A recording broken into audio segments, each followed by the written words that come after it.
Am I really the only one that likes the new 17 Pro design?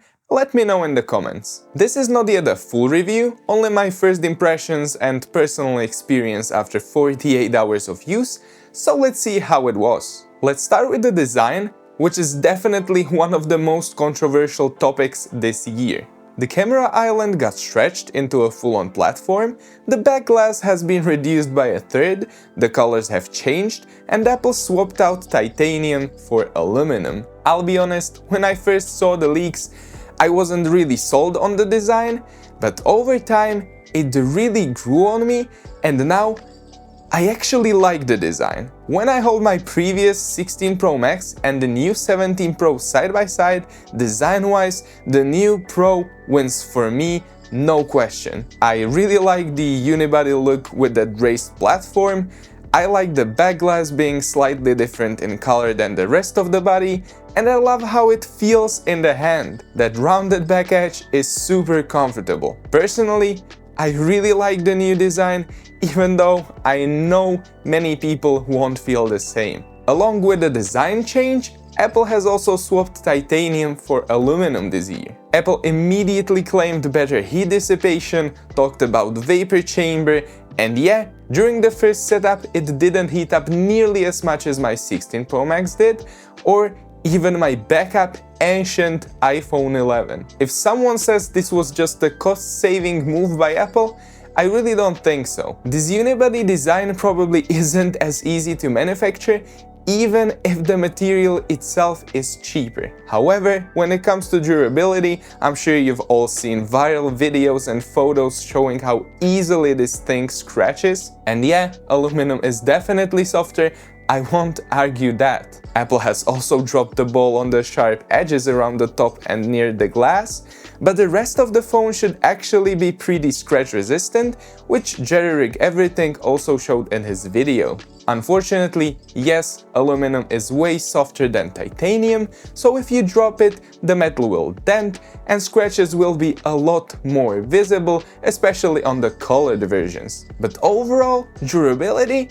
I don't think it's taken a hit. I've seen people say the phone feels cheap in the hand, and maybe that's because we've gotten used to the full glass backs, but to me, this doesn't feel cheap at all.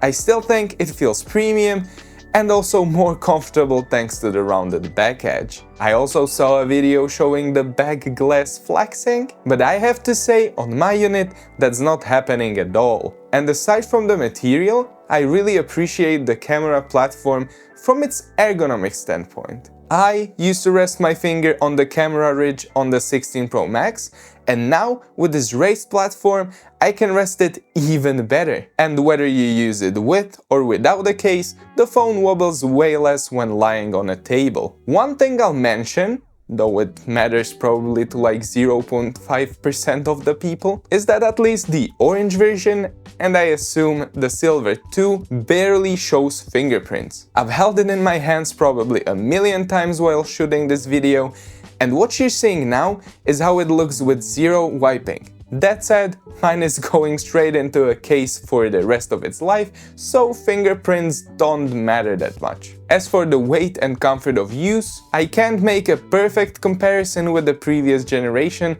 since I used the Max version before, which is heavier, bigger and harder to hold. However, the smaller Pro has been a really nice change for me, and honestly, it's a great one-handed phone. Battery-wise, I also can't give a super accurate comparison just yet, but let me say this, after a few days of using the smaller Pro, I didn't immediately felt like switching back to the Max just for the battery. That's a win in my book. On the 16 Pro Max, I was getting around 10 hours of screen on time with my use, and on the smaller 17 Pro, I'm getting around 8.5, which is still pretty nice. I'm really curious to see how it holds up during longer use, but for now, it has potential, though yeah, it's a shame that in Europe we don't get a bigger battery because of the SIM version. Very briefly, I also want to mention iOS 26. I still have iOS 18 on my 16 Pro Max,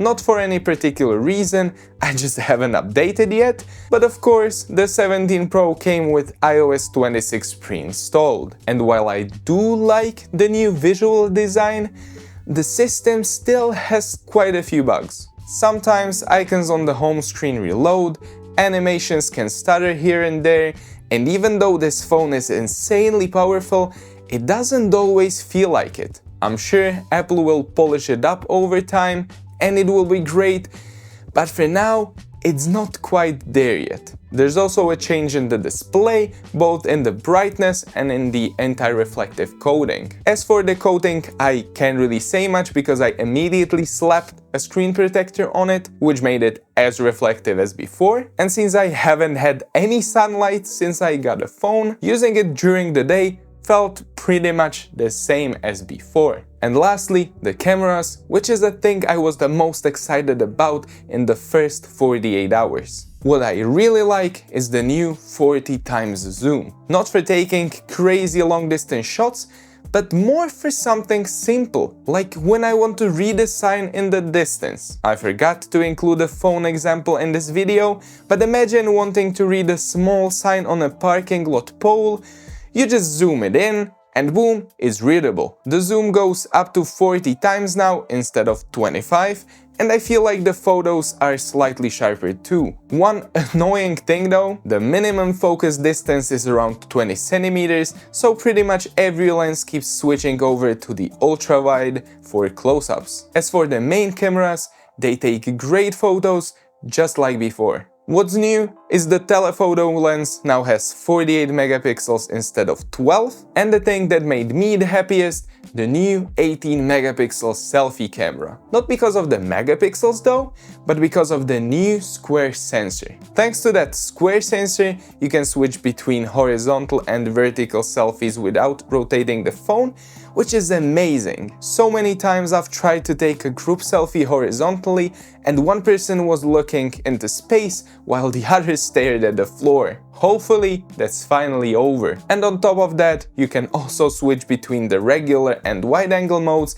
in both orientations, and it all worked perfectly. Obviously, after just 48 hours, I can't give a full review or a completely formed opinion, but overall, this phone is giving me a really good vibe. Since we don't get the larger battery in Europe, if you're not specifically after the improved telephoto lens or the selfie camera, the upgrade from a 16 Pro might not really be worth it. But if you're coming from the 15 Pro for the cooling, 14 Pro for the battery, or 13 Pro for the full package, it might be worth considering. So yeah, that was my quick 48-hour take on the new iPhone 17 Pro. And if you liked the video, don't forget to like and subscribe. You can also check out more videos here, and I'll see you again next Friday. Bye!